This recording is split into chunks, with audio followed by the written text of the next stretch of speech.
All right, my man, state your name. Let them know you on Real Talk with Nick. Y'all already know the name. Y'all already know the vibe. Y'all already know the time. Y'all already know the date. It's your boy. Once again. G5 on Real Talk with Nick. That's right. All right, you know. Skyscrapers. Yeah. We got a lot to cover, man. I know you seen the game with the Knicks versus the Spurs. That loss bumped us down one notch. We went from third to fourth. I think a game and a half behind the Cleveland Cavaliers. Which ain't nothing. All we got to do is win one. Okay. Because we beat them and we own them. You know, we got more wins over them. So we could get even with them. We'll go on top of them. So. Okay. All right. I'm going to do a triple decker this Sunday. You know, 3 interviews in one. Give y'all something to, I should just spread it out. You know what I'm saying? Every 6 hours from each video. Nick gonna figure it out. So that way I give each interview they space to get their views and, let the content be consistently on them. Let me speak of that of the viewers. But the score that went to OT, the game, which was 126-30 in favor of the Antonio Spurs. What's your input, brother, on that game, man? Was it an exciting game? Can we agree on that? That was a good game. Very good game. Wemba from the Spurs had, 40 points, 20 rebounds? It was good to see Mitch. What do you feel about the coach not letting Mitch, not putting him out the game when he was hurt? Babe, I'm doing my interview. I'll call you right back. Huh? Yeah, what? When we speak of the coach. Yeah. Some say the coach should have took Mitch Robinson out the game. For what? He was hobbling. He's going to be horrible. Let him get the ball. Hobbling. I ain't say he was horrible. He actually played good under that circumstance. He's still hurt. Nobody get to understand that. These guys is coming back because, they want part of this. They feel they need to be there. Because without the three, it's like... But Robinson's not known for his threes, so, I mean... No, when you see the three that's missing on the court with the team... Oh, okay. You're automatically like, oh, shit, there go championship contender team. It's as good as the Knicks is without the 3 players. When you add them 3 players, they're a championship contender team. So, when you got players down, they're probably getting to them like, damn, I got to get out there. I got to get out there. I need to help my team win. I need to help my team get to the next level. This is my last chance to do it. And Mitch Robinson can say that. I can understand him wanting to show... that he can play. Yeah, I can understand him being frustrated. And at this time of the season, it's okay for him to actually come out there and try to give it to him. But I think he just really hurt. And ain't nothing new with Mitchell Robinson, though. It ain't nothing new. Like, he never played the full season in the Knicks uniform. Yeah, but don't you think the coach should be held responsible? We're going to blame this coach, the last coach before him? No, what I'm saying... Because he's injured every year. We're going to talk current right now. Yeah, playoffs is coming. We are in the playoff spot. We definitely going to go to the playoffs. So don't you think we'd be more effective with Mitch? He's not warm. So if he's not warm, he ain't play all season. You leave him sitting on the bench until the playoffs come. Now we got to deal with those mistakes that he's going to make in the playoffs. Nah. Let him get those shits out of here these last 5-8 games. Get that shit out of you now.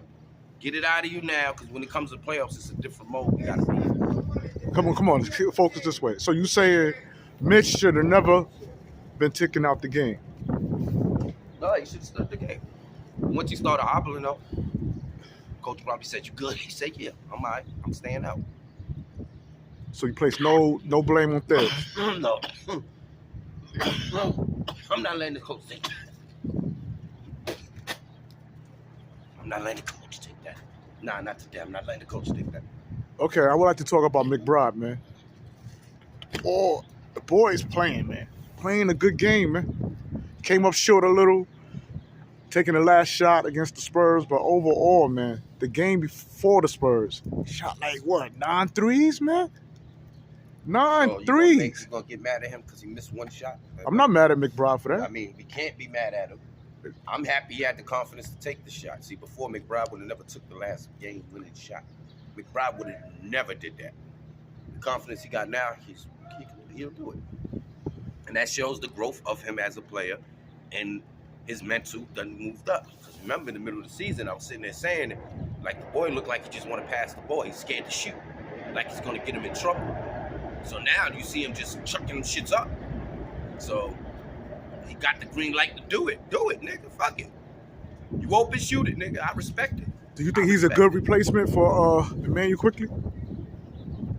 Not being no longer on the roster, man? A good replacement for Melo Quickly. Yeah, McBride. McBride was already on the Knicks team, so that's not a replacement. I'm talking about as far as the role. No, I won't sit there and say that neither, because like I said, McBride been there. So it ain't like McBride wasn't there. McBride was there with Quickly. But if Quickly was still on the team, McBride wouldn't be getting the minutes he's getting. And Quickly probably wouldn't have hit the shot. So, I mean, that's my whole point. That's not the question I asked, brother. I asked if Quickly, being that Quickly is no longer on the Knicks, is McBride fulfilling his shoes, man? Is he a good replacement as far as the role? Yeah, because you got him and you got another point guard coming behind him. So yeah, we ain't have 3 point guards before. Now we got 3 point guards. We only had one, and that was Quickly. Now we got 2 other niggas going behind JB. So those two, him and Burt, yeah, that's a good replacement for one player. Because we only was playing one player. Ain't like we was playing McBride that much. McBride wasn't playing. See, so yeah, that was a good pick.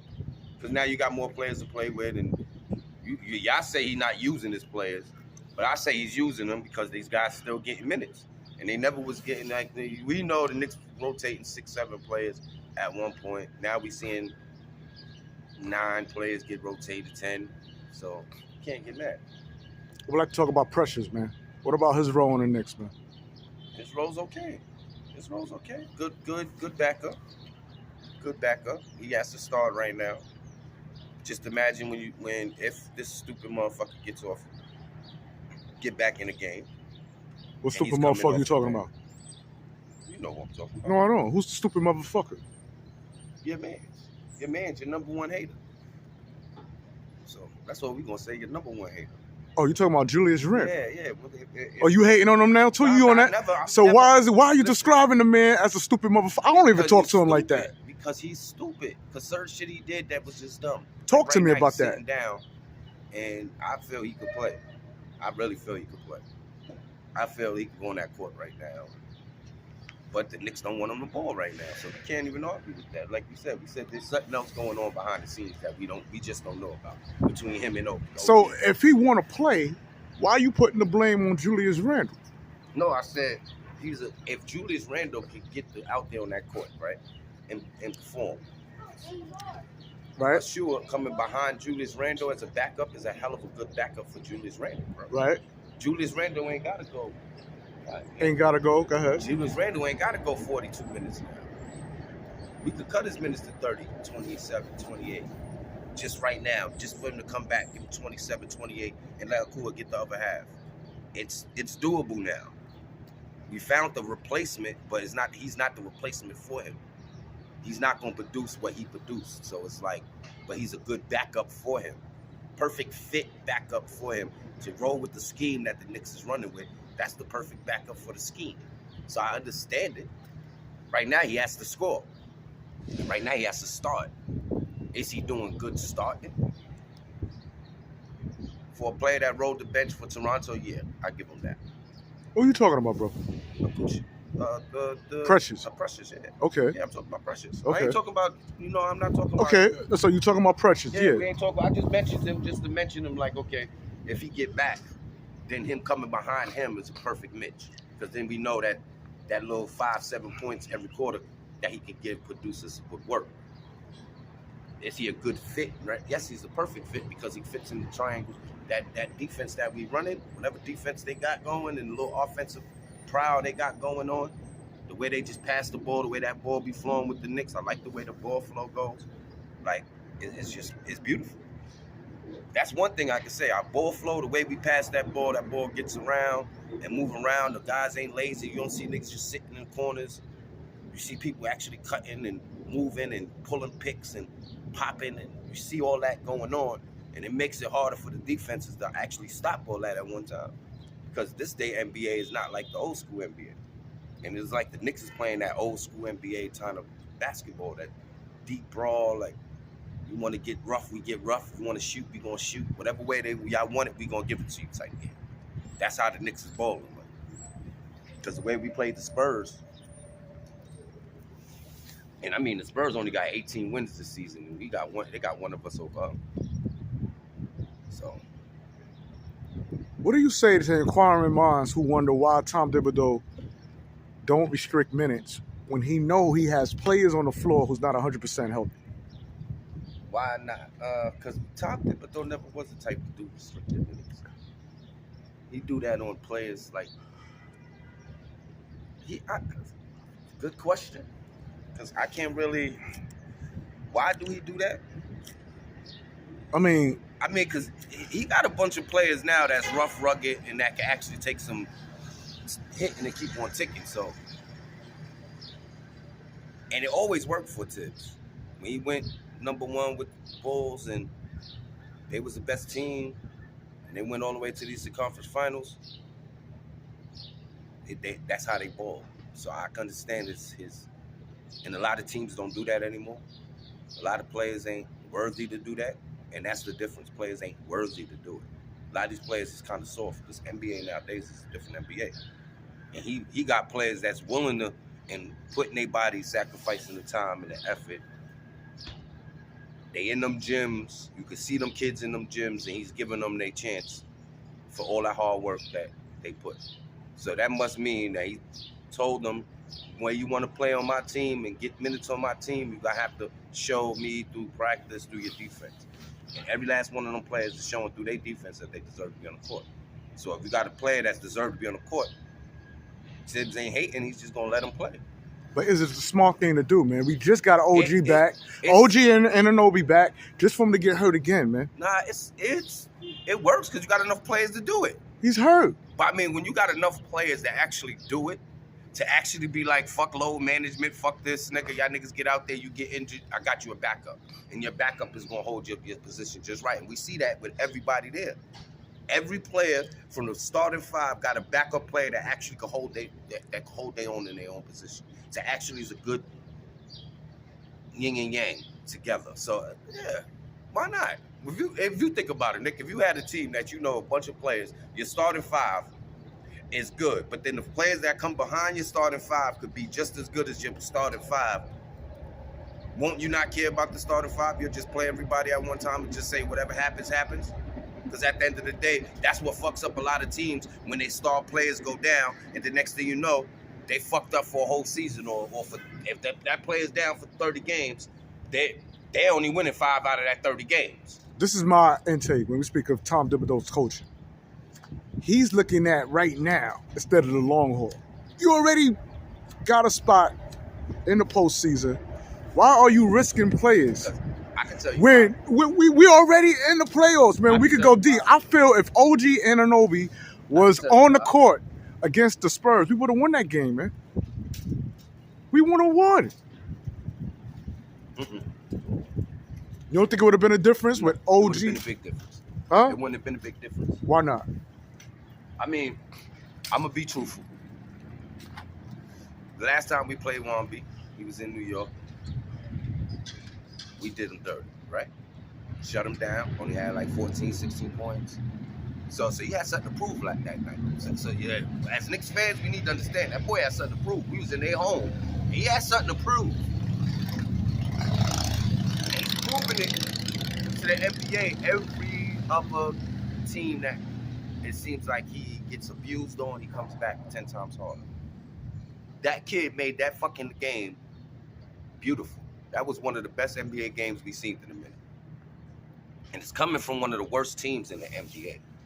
Meaning they that good when they really put the ball in that boy's hand. So I like to see that. Like, that was beautiful because we got to see Victor Wembanyama come back with vengeance and literally ball the fuck out. Ball out so bad that he made our point guard had to come out there and drop 61 fucking points and still lose. That was a hell of a game. Like, you made our prime player look like he didn't even want to go that far, but after a minute, you was putting the show on, and Well, they both put a show on in the third quarter. Put a show. That's what I'm trying to say. In the third quarter, they both went off. You could tell the first 2 quarters, Brunson was relaxing, chilling, like, all right, we know what this is. You know, this is the Spurs, one of the worst teams. Do we got to ball hard on one of the worst teams in the NBA? So are you saying they underestimated the Spurs? Yes. And then they had to really put it in the go mode. We had to put it in the go mode. We had to go in the go mode, and that was go mode was when we went in the go mode. And when we went in the go mode, it looked pretty. It looked pretty. But that damn boy, he's just 40 and 20. 40 and 20. Brunson had 61. 61 points. But couldn't score in the overtime because they shut his ass down. I guess they did the last play concerning the Knicks to throw the Spurs off. They probably assumed that it was going to go to him. Go to either him or DiVincenzo. Or DiVincenzo. So let's throw the 2 blocks at these 2. Put Yamo where they put Yamo at. You know it's hard to shoot over him. Leave the 1-0 player that we believe is not going to be able to, that's not going to have the confidence to shoot the shot. Because he never takes the game-winning shot. He's never been in this situation. Leave that kid open. He passes more than he shoots. And he missed it, but he shot it. So I'm happy he just shot it. We could take the loss. The loss ain't the problem. See, the loss wasn't the issue. It's just the Spurs. That's not no competition to us. We ain't seen them in no playoffs. We ain't worrying about no damn Spurs. Brunson just was not letting that nigga do what he had to do. And Brunson had to show, if you're going to drop down, I'm going to drop 60 on your ass. 61. Yeah, get it correct, man. All right. It's I know Christmas. Happy with 61. Yeah, because he was a point under Carmelo's record. Carmelo scored 62 points in the Garden, and he was 1 point shy. He wasn't in the Garden though, bro. So you don't put that. They was in the Spurs, bro. They was not playing at home, and Carmelo dropped 80 points. Bro, no, he did not. No, he did not, man. No, you're right. All right, you're right. Am I right? Are you honestly saying that? 62. He scored 62. He scored 62, and he was 1 short. So it's not 80. I'm right. So if is it 62 or 80? When he scores, is it 62 or 80? I'm asking you. That's Carmelo Anthony. No, did he score 62? No, 62. Just leave it alone. All right. Okay. 62. All right. He did 62. He did 62 with a loss, with no assists, no rebounds, and everybody chewed him up for that. So you want us to sit here and give him 61 with a loss, and he just get praised for it? But when Carmelo did it, niggas chewed him up. I don't know nothing about. Let's make that right. I don't know about Melo being chewed up, so I can't. He get chewed up for that 61. He had no rebounds. 62. 62 with no rebounds and no assists. That was the major shit all on everywhere you seen. 62, 0, 0, 0, 0. Everything was 0. He went nut the whole game to score 62 points, and we still lost. And he got chewed up for it. This guy scored 61. You want everybody to praise it, okay, he did. He hit a ceiling. He hit 61. Cool. We didn't win. Now, I would respect it if we won with the 62, 61. But we know we didn't need him to score no 62 fucking points. That day right there was not the day. Like you said, we already in the playoffs. Why the fuck is you dropping 62 right now on the fucking Spurs? That's nowhere in the playoffs.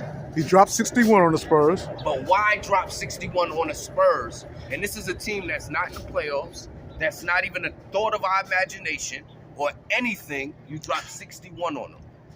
Why you didn't just sit their ass down after a while and just say, fuck it, let my other players get it? I don't need this. You don't need the 61 on this team. We don't need to win on this team. Because now you just put yourself out there 61. But when you out there to prove that you one of them dudes, you gotta drop 61. So I respect it because that's my mentality. 61 is my mentality that I always said that he need to be on. So the mentality's there. So I can't be mad at him, but it's just like, dog, you didn't have to go that far. You did not have to go that far, Brunson. You did not need to do that. We needed you to do that in Madison Square Garden. Nice playoff game, nice game, eliminating game, so we can make it history. Not just the average 61, because now you just got 61 on average with a loss against a team that's not even in the playoffs or nowhere close to a fucking competitive team. All you did was show that you could bust a bunch of 22, 23, 20-year-old kids' asses. I respect it, but you showing that you that dude. So you want to on a skirt right now to show you that you that dude. I respect it. So I'm not saying I'm He's the hating best it. point guard, man. I'm not gonna say that. Yo, I'm not in your book, in your eyes. You can say that. You can't change my opinion. That's not the best point guard in the NBA. it's Is a he good top argument. 5? No, it's not an argument. It's a good debate. It's not an argument or a debate about is he top 5? You could give him in the top 5, top 6 point guards right now. Yes, but he's not the number 1 best point guard. And as far as the 61 points, man, he scored that much because he had to. No, he didn't have to. What you don't seem to understand is we could have just took the loss. Take the loss. Because it didn't matter anyway. We took an L anyway. He dropped 61 and we took an L. You talking about the coaches making niggas do too much. Don't you think the coach made them do too much that night? Did we really need that win right there, Nick? Think about it, Nick. We ain't really need that fucking win. It would have put us in a better standing, but Did we really need to win, Nick? We wasn't in a desperate mode, no. Okay, so if we not in desperate mode for a win, why the fuck did why go through that? So if you can understand that part, why you can't understand when Mitchell Robinson was hobbling, why Tom Thibodeau left him in the game, man? We need Mitch. He probably asked Tibbs probably said, "You good?" Yeah, I'm good. If you hear your player say you good, you have confidence in your player, you're gonna let your player go. We know Tibbs is gonna do it. He did it with Julius Randle, bro. He did it with Brunson. You seen them. Brunson was injured, sprained his ankle, went out, sat down a second, came back in the game. We knew he wasn't supposed to be playing again, but he still played, right? We ain't chew him up for that. When we let Brunson go back in the game, when we let Julius go, so we can't chew him up because he let that man ball. Probably he felt he could play through the pain. Certain pains in the NBA, you got to play through. These kids is not the same NBA players that when we watch TV, when niggas was getting their fucking head chopped off and had fucking chonkers over their eyes because they took an elbow by fucking Alonzo Mourning and got the big speed knot and still playing. Knowing damn well they supposed to have been out on concussion roll. Come on, bro. That's not the same NBA. So, of course, play. If it's your ankle, how many times niggas spraining their ankles, Nick? How many times these NBA players turning their ankle? When I play ball, I turn my ankle every other time. One time I turned my shit so bad, nigga, I played the whole fucking basketball game and end up in the hospital with an ankle out the here. It's just it's just something that you do. Some shit you ain't gonna sit there and worry about. So well, I like the way Jalen Brunson put on the show. I feel eventually he's going to break Carmelo Anthony's 62 record. If you think so. Yeah. You talking like he's at a ceiling. Yeah, because that was like a ceiling for him. Because he couldn't in overtime, that's when we needed it. If we really wanted to win, that's when he's supposed to have. He couldn't even we only scored like 4 or 5 points in overtime, bro. And it wasn't even from him. Because they couldn't he overworked himself. So when it comes to games where I'm trying to sit there and say, when it comes to those clutch games, when we need Brunson at those moments, is when we need him at those moments. It's good to drop the 61 if he'd had 55, and then overtime came, he went stupid and got that 61. Then I'd have been like, hell yeah, praise, because he did it the right way. He saved that energy, reserved himself for that overtime. What about DiVincenzo, man? How he fumbled the ball, man? Well, I mean, listen, we ain't gonna have every game. This is the whole point. But DiVincenzo you could blame DiVincenzo for the fumble, or you could blame the person that passing the ball for the fumble, because they ain't put it to where he needed. How about that? See, so we can't just blame him for the fumble. That was a good pass, man. In your eyes. Probably to him, he probably wanted it in a certain spot. He couldn't get it at that spot. A defender there, it's easier for the defender to get it. It's certain shit. So, I don't get that. So, that's what I'm saying. We can't blame, just like we can't blame Brunson for the loss, even though he dropped 61. It was on regular TV. It needed to be a show. Brunson had to put on a show. So that's why there was 61 there. Because why, at the end of the day, is entertainment, right? Because the Knicks normally keep every team under 100 points, don't we? Have we been doing that for the last couple of months? We can say that. We could agree on that, right? Okay. Knicks been keeping There's teams under 100 been points, some right? games, yeah, a few Yeah, games, quite a few. A lot. Like Okay. at least 15, right? We Okay. kept them under there, right? And since the Right. trades and everything been locked in, and we've been locked in the way we've been locked in. So for them to drop over 115 in overtime, meaning we had them where we wanted them at, right? But the bench didn't make the points, right? And then you got to look at it. We're playing against a team with a bunch of 20, 22-year-old kids. These kids is running niggas out the gym. So I understand that. Them boys is running people out the gym. Them niggas is mad young. Ain't nobody old on that Spurs team. There's no veterans on there. There's just a bunch of rookies. So Look like the Knicks got damaged goods, man. I won't say they damaged goods. OG Anunoby hurt. Mitchell Robinson hurt. Julius Randle hurt. I won't say they damaged goods. Isaiah Hartenstein hurt. He's still playing though. So this is what I mean when I'm trying to say is certain players is dogs, nigga, they gonna still play. If I can play through it, I'm gonna play through it. It's only 42 minutes. It's only 35, 30 minutes out of my time. I can give you 30 hard minutes. And sometimes you got to do that. So now, as far it's as uncomfortable for him to shoot, we don't know what's the problem with OG. Is it uncomfortable for him to shoot? Because some pain you just gonna have to deal with and live with. Even Shaq and them all say that. Shaq said that. Jordan said that. Everybody say that. There's some pains you're going. LeBron James deal with pain all day, every game. it seemed as if Tom Thibodeau's worried about the stats, the standards, as far as the Knicks being. I'm worried about the standards. I see why. Because like I said, if we don't want to be nowhere near Boston and we want to meet them at the finals, you need a healthy Knicks team. And the only way we're going to need healthiness is avoiding all the good teams if we second place. Remember I said we might be able to get to that second place. We right there. We only 3 games behind for second place. We just need 3. We needed that win. That Spurs win was a must win, an easy win. But we really didn't need to win, but we needed the win. If we going for that second spot, we just fucked up. That's why he dropped 61. Then I respect the 61 points. But I felt he just had to put on a show for the TVs. Like it had to be a mean show because Wemby was looking like it was a show, nigga. It was a show out there. This nigga 7'5" and out there throwing crossovers, taking step backs and shooting through. Who's stopping that? Did you like that shit looked so crazy? I was like, oh wow, that shit looked like 2K24, nigga. Like, He is an incredible player, man. That was like incredible. To see him drop 40, the way he dropped that 40 was nice. And to think of it that he's a center, but he wants to be a point guard. And the NBA won't allow him to play his natural position. Imagine if they leave him at a point.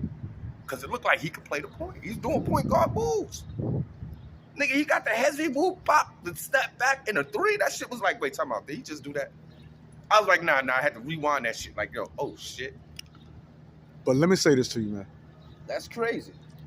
When we speak it out of your boy, Julius Randle, the word is that he's pleading with the Knicks organization to let him play. Yeah. Instead of getting the surgery. Like I told you, because this is the year. This is the year, bro. This is right shoulder. He probably feels he can go through with it. They don't want to let him go. And like I said, it depends on the coaching, management, and everything else. If they want you to get what you want. That's what I was saying for the last 3 weeks. It ain't only the player.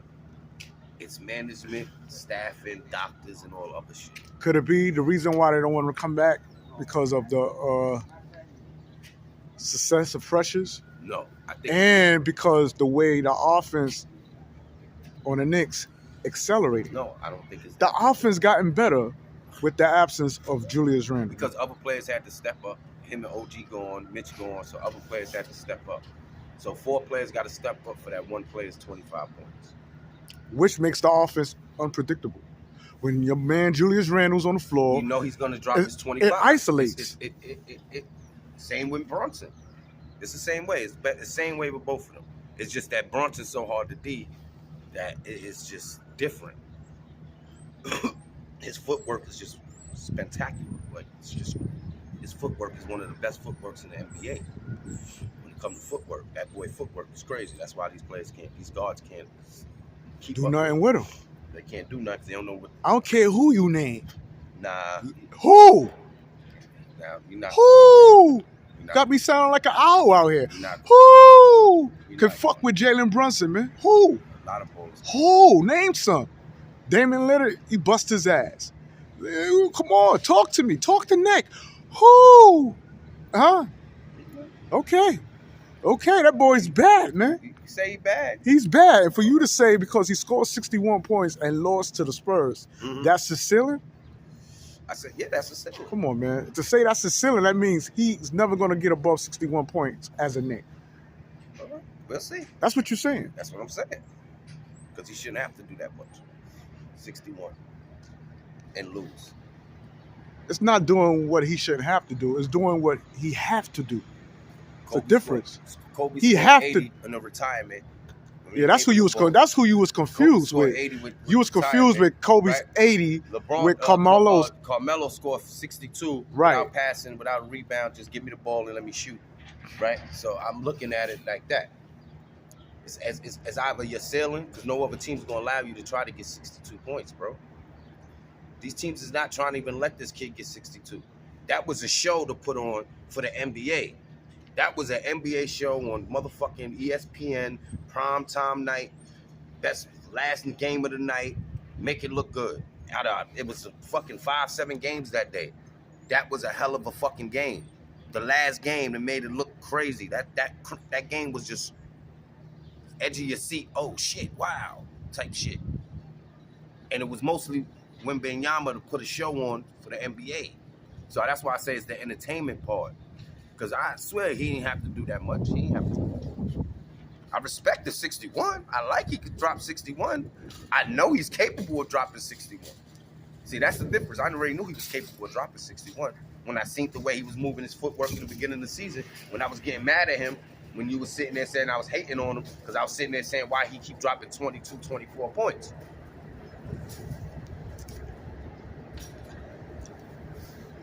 I feel he did what he had to do, man. No, he did. He did what he felt he had to do as a player. But he didn't have to. He could have saved that. I think they should have for the playoffs. He could have saved that. He should have gave McBride a little more of them chances. That's like McBride should have had a little more chance because we're gonna need McBride in this playoffs. We're gonna need that kid. And he can't be missing those kind of shots and at those moments. He has to be a little more comfortable taking them shots. That's why they left him the way he left him wide the fuck open over there. That's why they left him open for he could get the ball. Because they already knew. The Spurs knew. If they give it to him, it's a percentage he might not make the shot. If he go to him, we in trouble. He go to him, we in trouble. Go to Hart, he might even make the fucking 3. So we got to worry about these 3.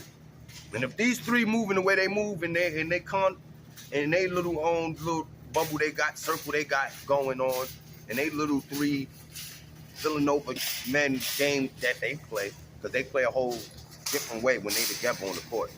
That's when you see Hart really shining, when he's on that court with all 3 of them and they doing their little motions, their little trick plays that they played with.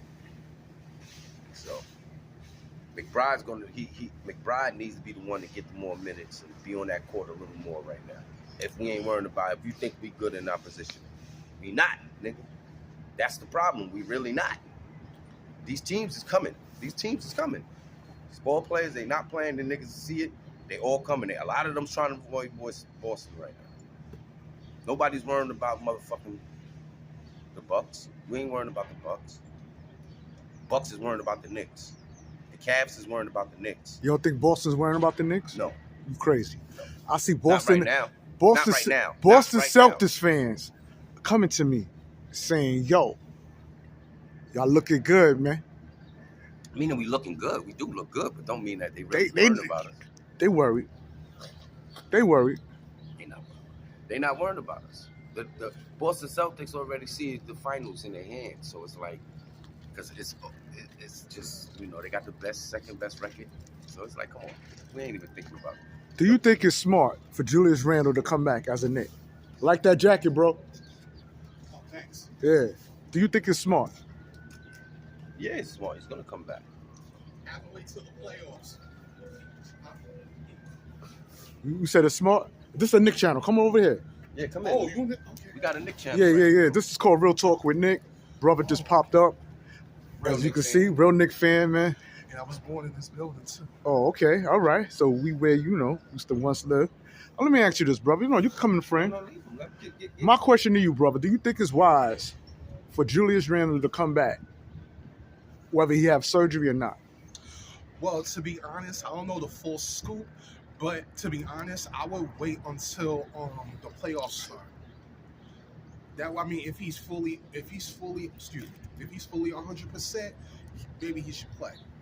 Do you think Tom Thibodeau have a problem with the rotation of players where he should either give other players minutes, especially when you have players who's not 100% healthy? To be honest, Coach Thibodeau is doing a wonderful job, but I believe he should give other people a chance on the bench some playing time and not have the starters being worn out. And that's what Thibodeau need to work on. But they're doing a fantastic job. Can you give an example when you speak of that? Well, I know Burks is going to be out for a couple of days, but Coach Tibbs should go deeper on the bench and have other players play, because I haven't seen majority of the players on the bench play.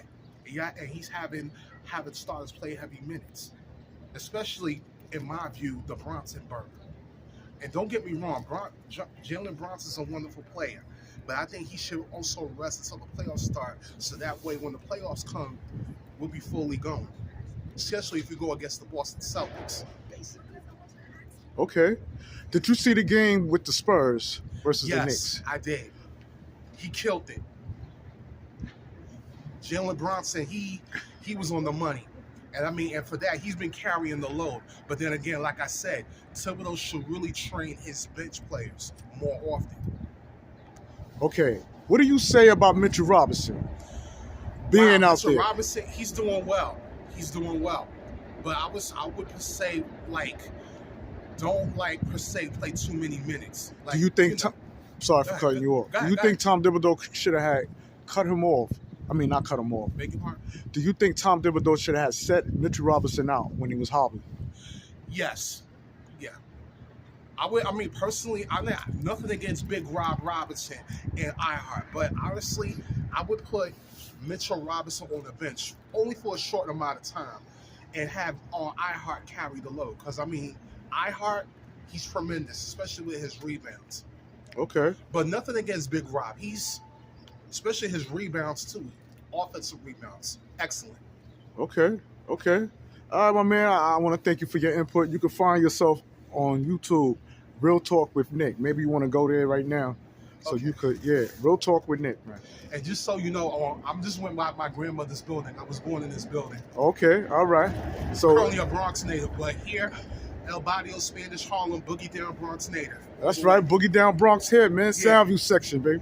Yeah. All right, so Real Talk with Nick. I'm going to go back to my man G5, and you look in your phone right now and search Real Talk with KNICK. Okay. What up? All right, so Real Talk with KNIK. All right, stay right there. Let me know you got it while I talk to him. I'll wait. All right, so we split. He said Brunson, he was in favor. He was in favor of what I said about Mitchell Robinson not continuing to play when he's hobbling, man. Yeah, but like I said, if we know Tibbs, if a players tell him, I'm good, let me play through it, give him a chance to play through it. And it's Mitchell Robinson. Let him play through it. Because why? We got Hardestein. It really don't push the button. It's not pushing the button. Like, we gonna need him. We already know the man's slow as hell. He can't keep up. It's already issues with him. So to get him playoff ready, he needs to get on that goddamn court and start running up and down that court. Because even if he's hobbling, he needs to run that court. Because he barely, when he was good at the beginning of the season, he barely wanted to run up and down that court as it was. He was always the last man down. Even on offense, nigga, the last man down. because he don't run up the court. He hobbles up the court. So he needs to get a little more shape in. In order to do that, you got to be on that court. All Because right. the way Brunson is balling, he's pulling the speed faster. It ain't slow down like it was when Julius was there, where he had the time to get there because Julius stops at the key and hold the ball and do the 3 bounces and go a pass. No, they moving faster. That ball's on the go now. It's moving over here, back over here, and Mitch got to get there quicker. That's why Hardestein's successful the way he is, because Hardestein hustles his ass from that defensive. You get the defensive rebound, give the ball up, and you see him hustle. Mitch, you don't see him hustle. You can't see him hustle like that. Even in that game, that's how we noticed he hobbled, because he tried to get up that court fast. He couldn't. He probably hurt his fucking hamstring trying to get up the court faster, because he haven't played in damn near the whole damn season. All right, and that's what it is with my boy G5 on Real Talk with Nick, man. Y'all already know the vibe. Y'all know the time. Go to my page. Y'all already know it's the G5 show. Hit it up. Links, comments. I'm here. I'm listening. I'm watching. Better believe it. Let's hit that 3K this week. We did 2K last week. I need up another K. 1 more K to go. We need 3K this week. Let's get those numbers up, people. And Let's we get out. them likes up.